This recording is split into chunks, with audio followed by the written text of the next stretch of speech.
हर साल देश भर में कृष्ण जन्माष्टमी का पर्व धूमधाम से मनाया जाता है। इस खास दिन लोग भगवान कृष्ण के जन्म का जश्न मनाते हैं। मान्यता के अनुसार जन्माष्टमी का व्रत रखने और इस दिन पूजा पाठ करने से साधक को कृष्ण जी की विशेष कृपा प्राप्त होती है। लड्डू गोपाल के आशीर्वाद से घर परिवार में सुख शांति, समृद्धि, खुशहाली और रिश्तों में मिठास बनी रहती है। वैदिक पंचांग के अनुसार इस साल कृष्ण जन्माष्टमी का व्रत 26 अगस्त को मनाया जाएगा।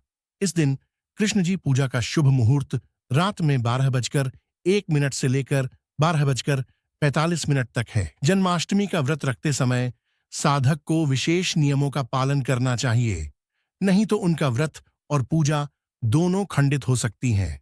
चलिए श्री कृष्ण की सखी राधा रानी के परम भक्त महाराज से जानते हैं कृष्ण जन्माष्टमी के व्रत से जुड़े नियमों के बारे में। सबसे पहले महाराज जी बताते हैं कि जन्माष्टमी व्रत के दिन किन बातों का ध्यान रखना चाहिए। महाराज बताते हैं कि प्रत्येक व्यक्ति को जन्माष्टमी का पर्व मनाना चाहिए, चाहे आप व्रत रख रहे हैं या नहीं, पर इस दिन सच्चे मन से भगवान कृष्ण की पूजा जरूर करनी चाहिए।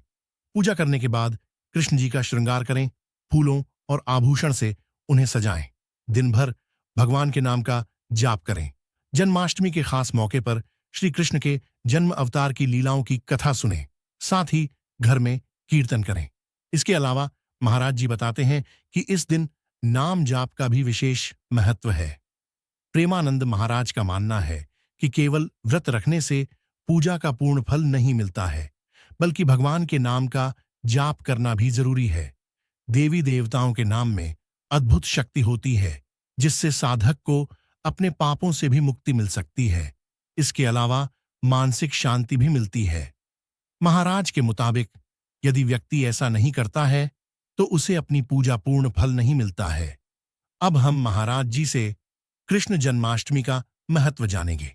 पौराणिक ग्रंथों के अनुसार द्वापर युग में भगवान विष्णु ने कृष्ण जी के रूप में धरती पर जन्म लिया था। उन्होंने इस युग में भाद्रपद महीने की कृष्ण पक्ष की अष्टमी तिथि के दिन केवल इसलिए जन्म लिया था ताकि वो पृथ्वी पर अधर्म का नाश करके धर्म की स्थापना कर सकें। उन्होंने कंस जैसे कई असुरों का वध किया था और समाज में भक्ति और प्रेम की स्थापना की थी। जन्माष्टमी के दिन श्री कृष्ण को इन चीजों का भोग लगाना है जरूरी। चलिए जानते हैं। मक्खन या माखन मिश्री। श्री कृष्ण को मक्खन और माखन मिश्री बेहद प्रिय है। खास तौर पर कृष्ण जन्माष्टमी के दिन गाय के दूध से बने मक्खन का भोग लगाना शुभ माना जाता है। दूसरा भोग है मालपुआ। भगवान कृष्ण को जन्माष्टमी के दिन मालपुआ का भोग लगाने की सदियों पुरानी परंपरा है। मान्यता है कि भगवान कृष्ण को चावल से बनाए गए मालपुए का भोग लगाने से साधक को उनकी विशेष कृपा प्राप्त होती है।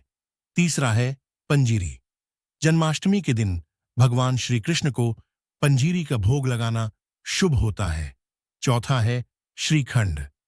जन्माष्टमी के दिन श्री कृष्ण को दही से बना श्रीखंड का भी भोग लगाया जा सकता है।